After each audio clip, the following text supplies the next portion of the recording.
Have you ever visited a SaaS website, opened their help center, and spent minutes searching through endless FAQs just to find one answer? What if instead of scrolling through all those questions, users could simply ask in plain English and get the exact answer instantly? That is exactly what we are building in this video. We will build an AI-powered FAQ RAG chatbot using Next.js, Supabase, and OpenAI. And this is not just a basic chatbot, we will use RAG, Retrieval Augmented Generation, so the AI doesn't hallucinate or make up answers. Now, let me quickly show you the final project. Here, I have my chatbot connected to a SaaS product called Streamline. Suppose a user asks, how do I invite teammates to my workspace? The chatbot understands the query, searches through the FAQ database, and instantly returns the most relevant answer. Pretty cool. Let's try another question. Is there a free trial available?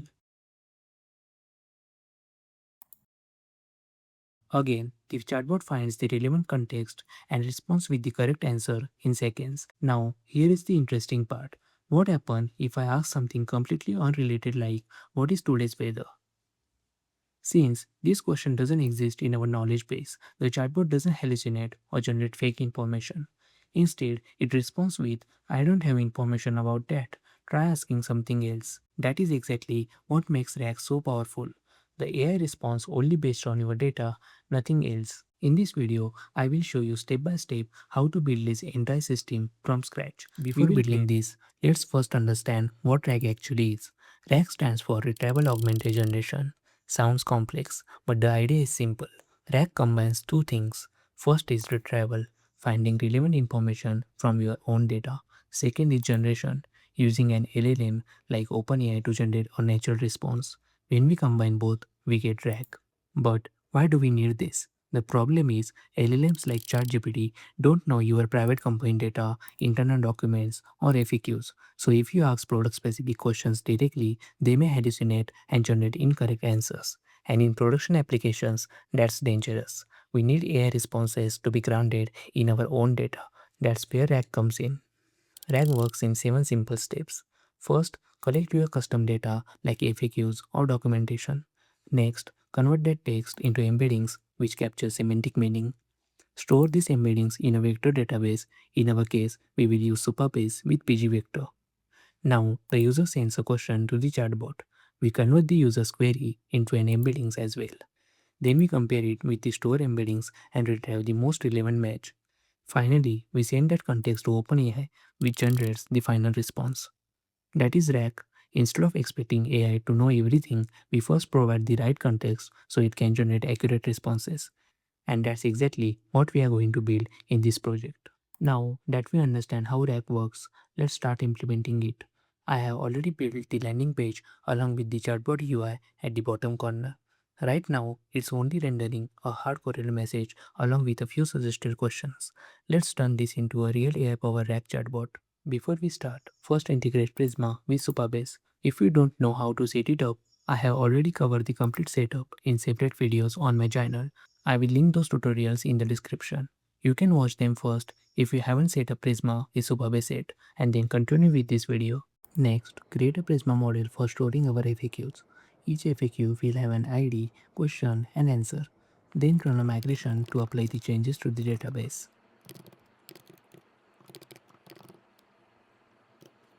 Here is my FAQ data containing all the questions and answers that our chatbot will use. To store these records in the FAQ table, I have written a simple shell script. Here, I am using Prisma's create mini method to insert all records into the database at once. Now, let's run the script and populate our database. You can see our data has been inserted successfully with the ID, question, and answer. Next, we need to generate embeddings for all our FAQs. To do that, we first need to enable pgvector, add an embedding column to our FAQ table, and create an index for faster similarity search. For this, let's create a new create only migration and name it add embedding column. We are using a create only migration because Prisma doesn't natively support the vector type, so we need to manually update the SQL migration file. You can see the migration has been created. Now open the migration file we just created. First, let's enable the pgvector extension using this SQL command. This allows PostgreSQL to work with vector data. Next, alter the FAQ table and add a new column called embedding with the type vector 1536. I am using 1536 because I will be using OpenAI to generate embeddings, and OpenAI returns vectors with 1536 dimensions. Finally, let's create an index on the embedding column for faster similarity search. We will name it FAQ embedding index, create it on the FAQ table, and use HNSW with vector operations. Now, let's apply this migration by running npm Prisma migrative.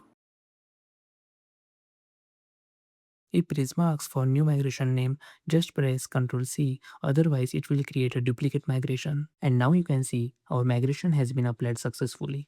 Next, go to schema.prisma file and add the embedding field inside the FAQ model as unsupported vector and make it optional for now since existing records don't have embeddings yet. Now let's go to Supabase. You can see the embedding column with type vector has been added to our FAQ table, but notice that all the values are currently null. So next, let's generate embeddings for all our FAQs. Since we will be using OpenAI to generate embeddings, make sure you have added your OpenAI API key in the environment variables and also have credits in your account. This is my function for generating embeddings. First, make sure you have installed the OpenAI SDK and initialize it using your API key. Here, I am using OpenAI's text embedding 3 small model to generate embeddings. It takes text as an input and returns the embedding vector for that text, which we will later use for similarity search. Now, this is the script to generate embeddings for all existing FAQs. First, I fetch all FAQs from the database. Then I loop through each FAQ. Next, I combine both the question and answer into a single text. We do this so the embedding captures the complete context of the FAQ, not just the question. Then I pass that text to our helper function to generate embeddings. After getting the embedding, I convert it into a format that pgvector understand. Next, I use Prisma's execute raw to run raw SQL and update the FAQ table with the generated embedding. I am using raw SQL here because Prisma doesn't natively support vector operations. I have also added some console logs to track the progress. Finally, I run the function, handle any errors, and disconnect from the database. Now, let's run this.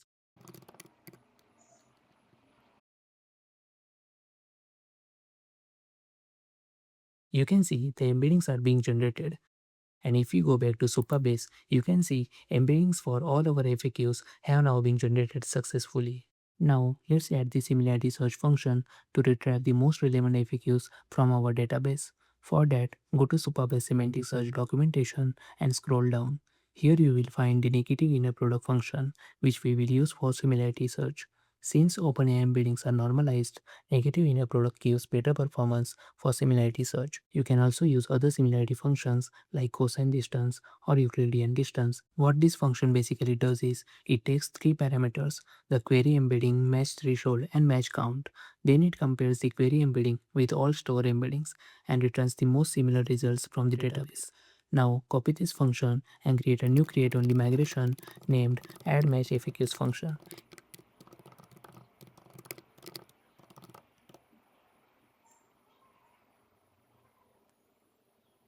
You can see the migration has been created. Now open the migration file and paste the function here. Next, we need to make a few changes based on our database schema. First, rename the function to match FAQs. Then remove the extension prefix and replace 512 with 1536 since our OpenAI embeddings have 1536 dimensions. Next, replace documents with our FAQ table. And now our function is ready. Let's apply this migration by running npm Prisma migrate dev.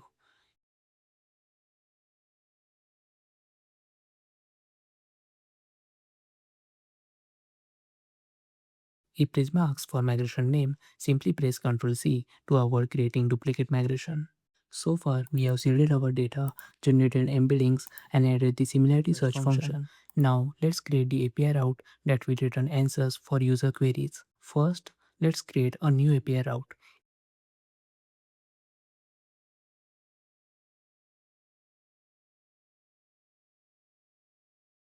Inside it, create an async post function and accept the request as a parameter. We will wrap everything inside a try catch block. In the catch block, simply log the error and return a proper error response with a message and status code.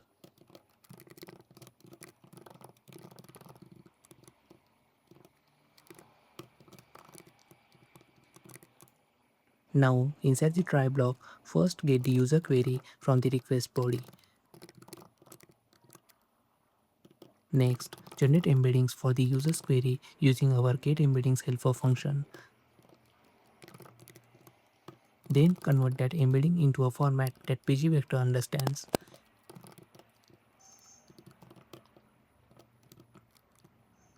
Next, we need to find matching FAQs using vector similarity search. For that, we will use Prisma's query raw. I am using query raw here because we need to execute a custom SQL query to call our PostgreSQL similarity function. Inside it, select the ID, question, and answer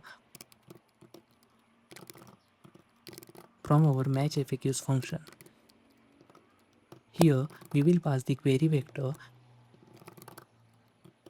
match threshold, and match count. I am also giving query raw a proper type so TypeScript knows the shape of the returned data.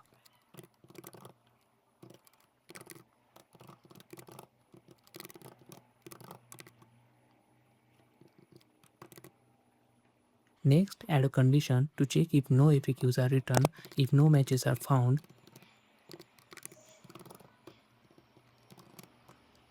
If no matches are found, we will return a fallback response saying, I don't have information about that, try asking something else.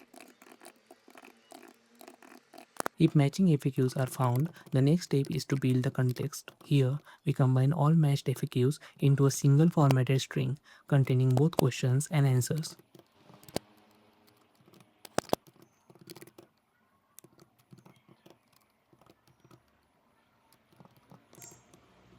This context will be passed to the AI so it can generate responses using only relevant information. Now, we need to send this context to an LLM to generate the final response.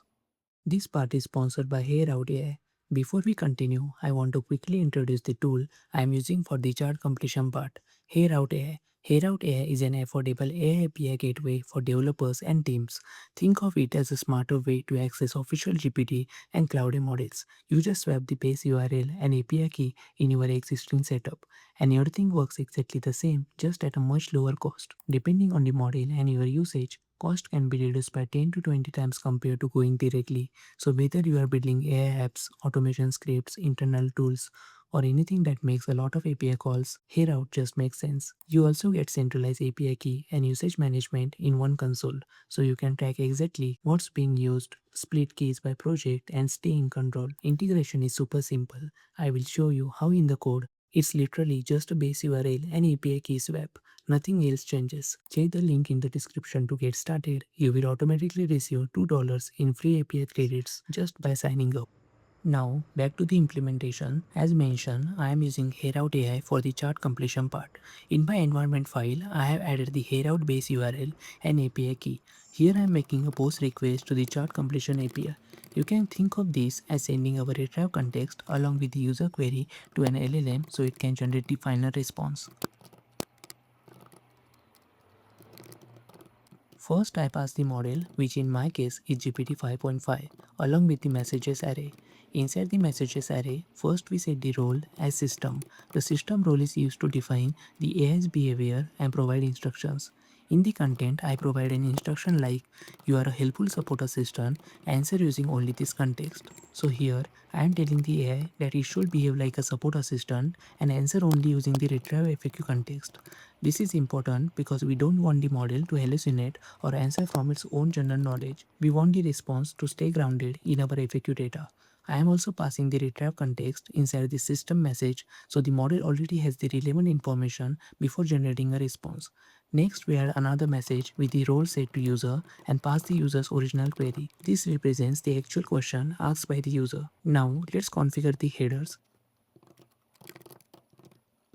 Inside headers, I pass the authorization token using the bearer API key.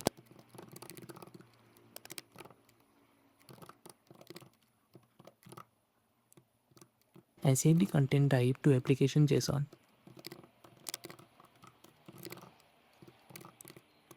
Once the request is completed, I store the response inside completion data. Then I extract the generated answer from the response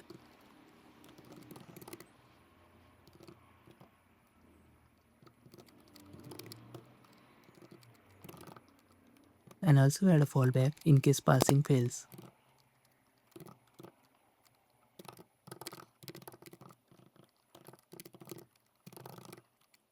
Finally, we return the generated answer as a JSON response. Let's quickly recap what we built so far. First, we take the user query and generate embeddings for it. Then we convert those embeddings into a format that pgvector understands. After that, we perform vector similarity search to find the most relevant FAQs. Once we get the matching FAQs, we build the context and pass it to the LLM. Finally, the LLM generates the response and we return that answer back to the user. So our API is now ready. Next, let's integrate it with the front end. So this is my chatbot component. Right now, it's rendering hard-coded message, a few suggested questions, and input field with a send button. Now, let's make this dynamic. First, let's make our input controlled. For that, create a state to track the user input.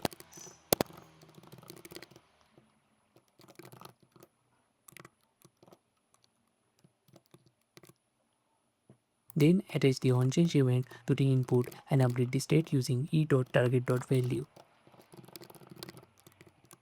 Also set the input value to user input. This way, React fully controls the input state. Next, let's create a messages state to store all chat messages.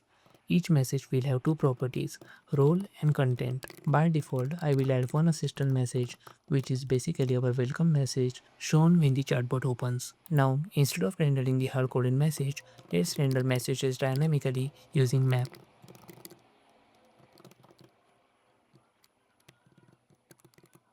Insert the map, render message.content and use the index as the key.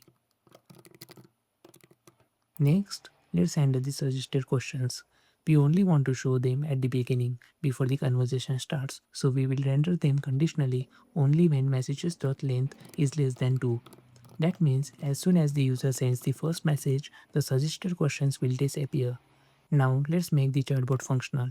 For sending messages, I will use mutation since I am already using React Query in this project. So let's create a send message mutation. From use mutation, I am destructuring mutate async as send message and also is pending to tag the loading state.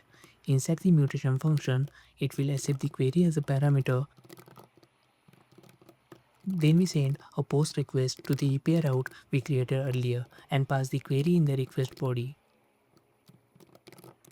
From the response, we simply return the generated answer. Next, inside onSuccess, we get the answer returned by the API. Then we update our messages state and push a new message with the role set to assistant and the content set to generated answer. This way, whenever the API returns a response, the chatbot automatically displays the AI reply.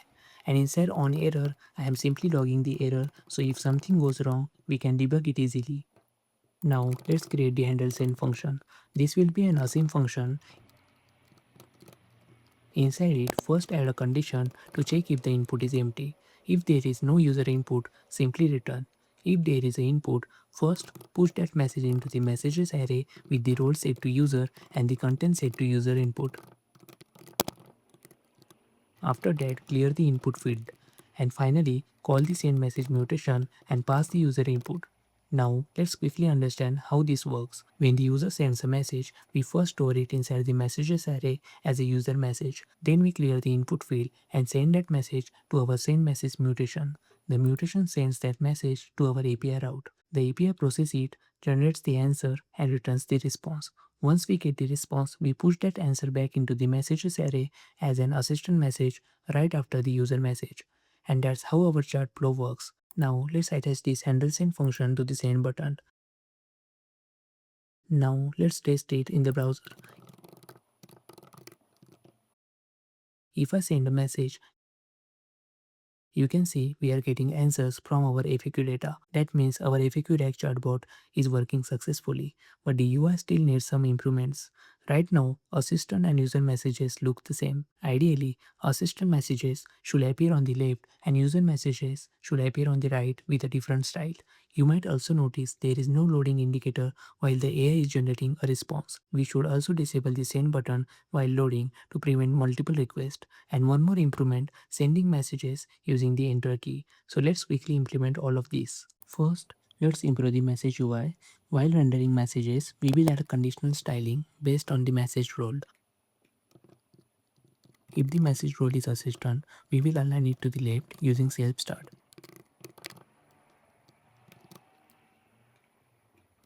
Otherwise, it means it is a user message, so we will align it to the right using self end and also give it a different background color so both messages are visually easy to distinguish. Next, let's add a loading indicator. For that, we can use each pending from our mutation and conditionally render a small loading message.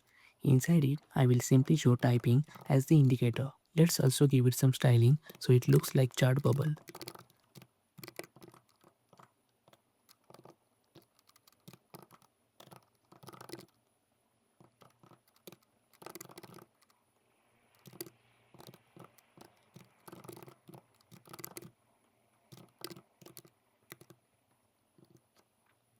Next, let's disable the send button while the request is in progress.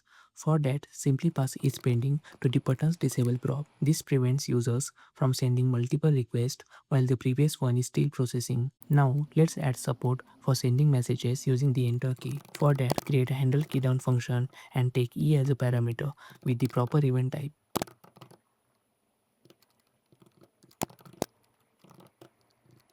Inside it, check if e.key is equal to enter. If yes, simply call handle send. Now attach this function to the input using the onKeyDown event. Now let's test everything in the browser. Let me send a message using the enter key. You can see the typing indicator appears while the response is loading, and once the response comes back, the message gets rendered properly. Also notice the UI now looks much better. Assistant messages are on the left and user messages are on the right with a different color. Now there is one small issue left. If I click on any suggested question, nothing happens. Ideally, clicking a suggested question should directly send that message. So let's implement that. For this, we need to slightly update our handle send function. Let's make it accept a custom query parameter.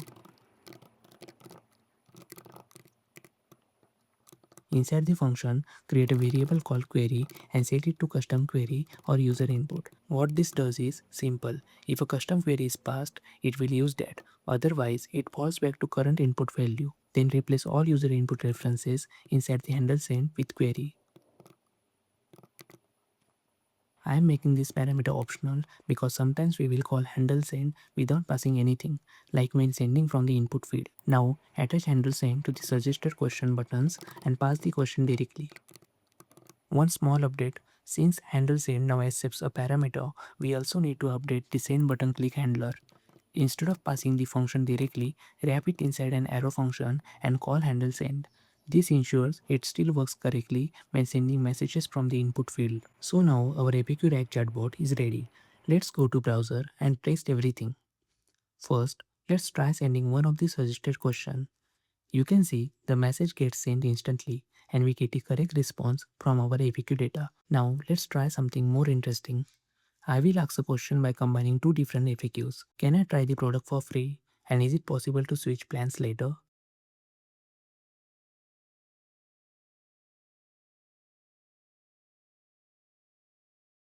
And you can see, even though this question combines two different intents, our chatbot is still able to retrieve the relevant context and generate the correct response. That's the power of semantic search. Now, let's test an out of context question. I will ask, do you have a mobile app for iOS or Android? And you can see, instead of hallucinating or making up an answer, our chatbot returns the fallback response. This is actually a good thing. It means our RAG pipeline is grounded in the data we provide and avoids generating misleading answers when relevant context is not available. And this is exactly how RAG works. The AI can only answer based on the context we retrieve and provide to it. If the relevant information doesn't exist in our database, it simply won't have enough context to answer correctly. And that's it. We have successfully built a full FAQ RAG chatbot using Next.js, Supabase, and OpenAI. I hope you learned something valuable from this project. If you enjoyed this video, don't forget to like, subscribe, and share it with other developers. I will see you in the next one.